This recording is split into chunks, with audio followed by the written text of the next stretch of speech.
Greetings and welcome back. Is it a train? Is it a plane? No! It is Supersponge.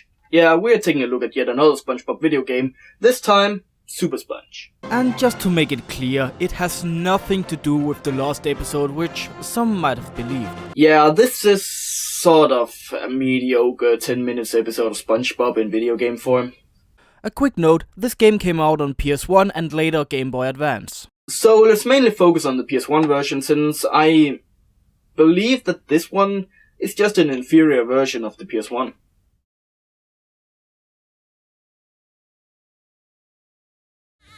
So we start the game up and is greeted to the traditional music of SpongeBob, as well as a rather odd introduction of the cast, almost sitcom-like.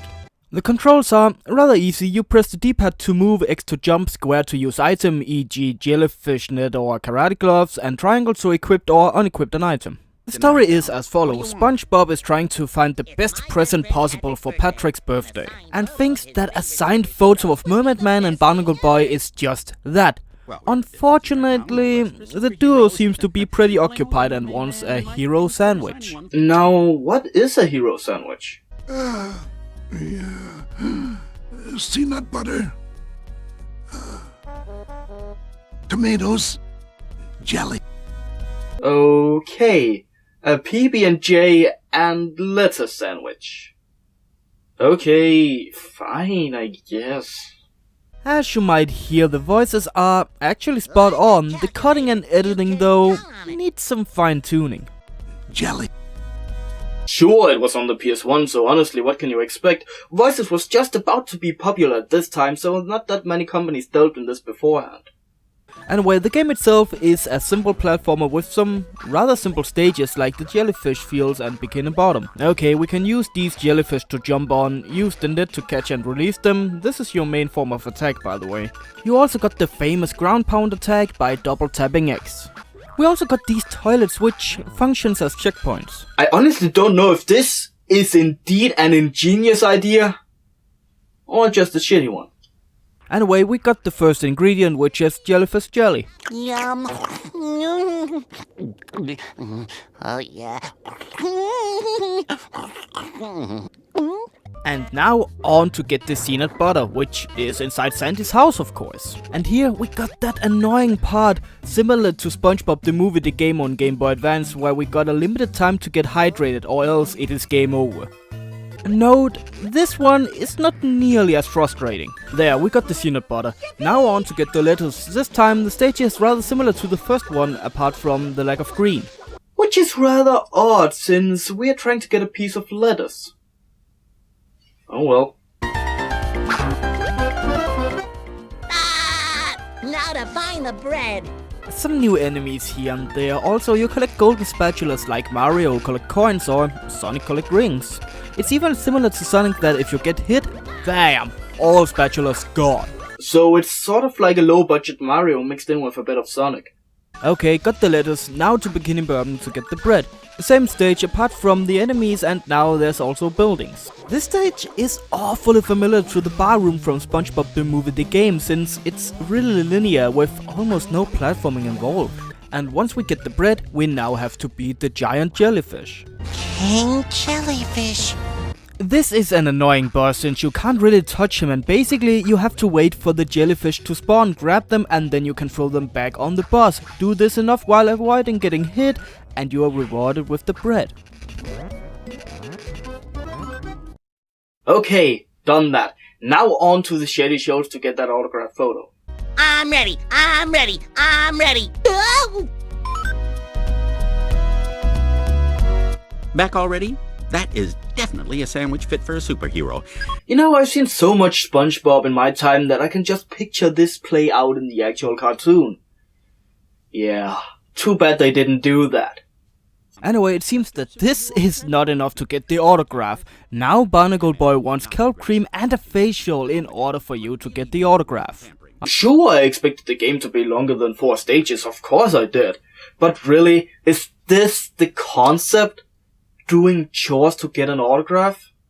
Also, if we look at the manual, we can see that there's 5 chapters and even what you need to get the heroes in each one. So unless you want the story spoiled in the game, then you really shouldn't read the manual. Also, the story is so bland and boring that they felt the need to write it in the manual like, yeah, we know it's shit, might as well tell you the entire thing, you know, so you don't get too disappointed. So next chapter is Rock Bottom, and here we are introduced to the reef blower, which is a pain in the ass. You walk is slowed down, you jump worse, and you're even getting some sort of momentum, meaning that you can easily fall off the edge when you try to stop. So that's basically the negatives of the reef blower. So what is the positive? You can pick up shells and similar stuff like that. So you can keep Bikini Bottom, or Rock Bottom to be more precise, clean. Okay.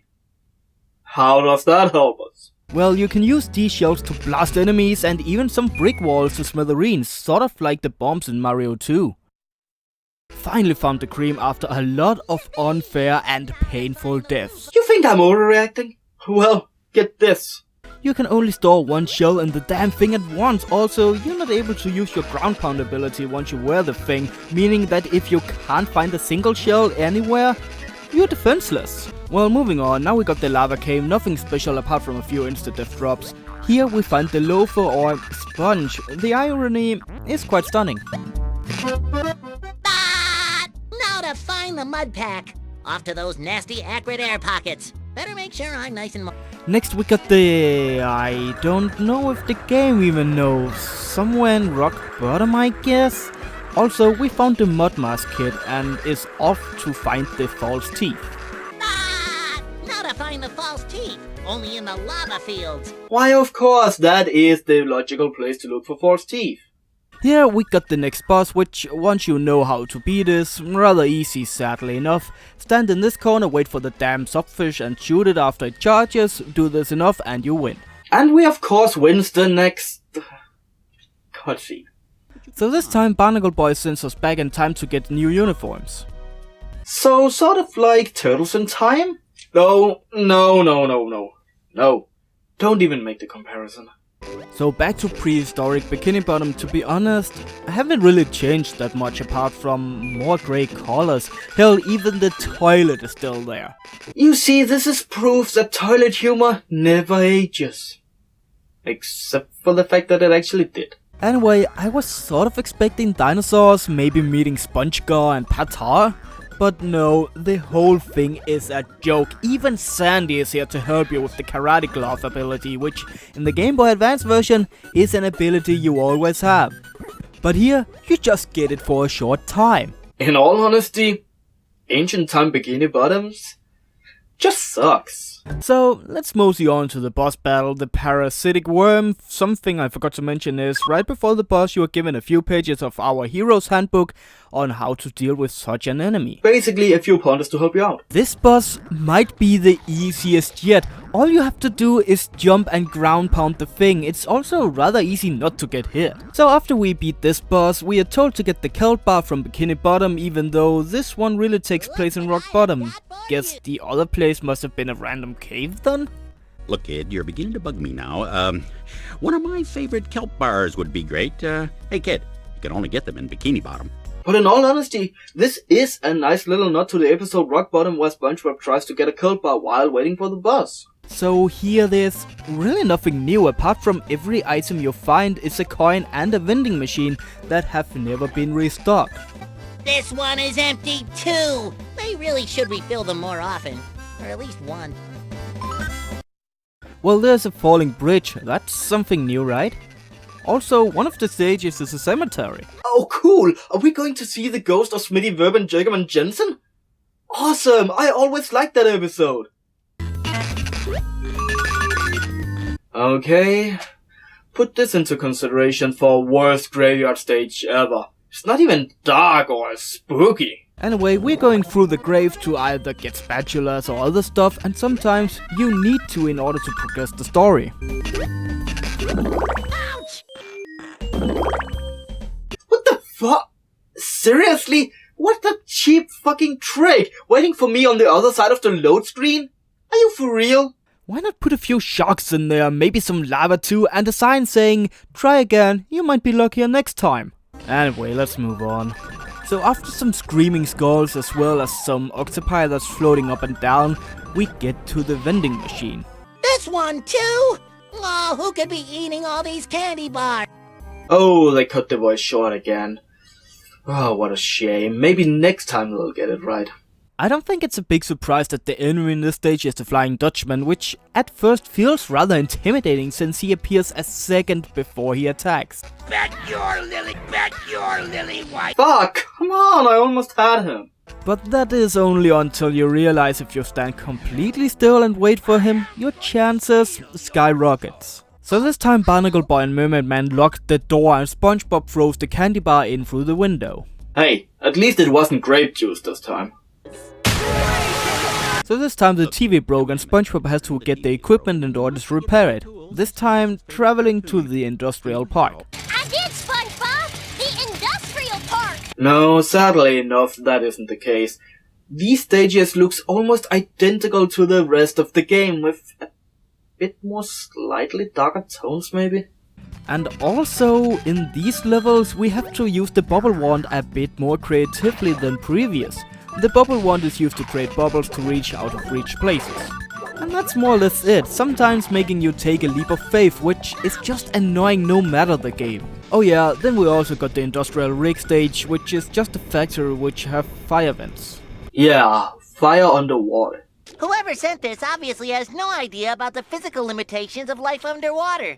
Well, might as well throw these in the fire. Well, this is just a slightly inconvenient stage with a few new blockades added, like moving floor and these pumps. Then we got the final boss, some sort of underwater bulldog or something similar to that. It's also rather easy. Stay up on the top parts, then the enemy can't hit you, press the button at the right time, then ground pound to stun the enemy. And if you do it correctly, you can gain just enough momentum to get back upstairs, meaning that the boss is really way too easy for a final boss. So we get the final piece of the equipment and SpongeBob rushes back to fix the TV. Once that's done, we finally get the autographed photograph and can attend Patrick's birthday with all of our friends. Today's my birthday? Huh. I thought I was born a long time ago in a hospital. Even Barnacle Boy and Mermaid Man appeared, despite the TV broke seconds after SpongeBob left. Well, honestly, that doesn't surprise me. What surprises me is that Squidward decided to join the party. Happy birthday! Yeah, that is indeed frightening.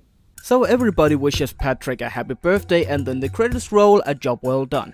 So that was the game, and we could breeze through the Game Boy version rather easy since it's a shorter, more streamlined version of the PlayStation 1 one. In all honesty, I tried worse. It's mediocre platforming with some annoying elements, but never to the point where you feel it's unfair. The reflower came close, but still you often felt it was due to yourself rushing through the stage rather than it being the game's fault.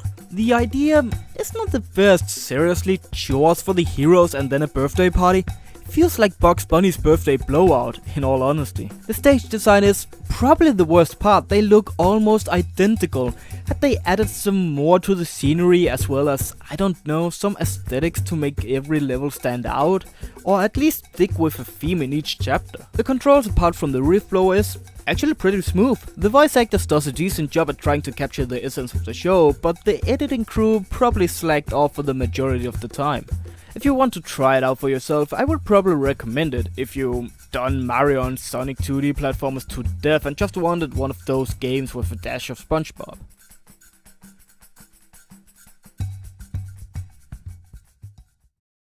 The best thing to say about this video game is it would actually make quite an entertaining 20-minute episode if done correctly. I'm the Angrynator, terminating bad video games for your entertainment.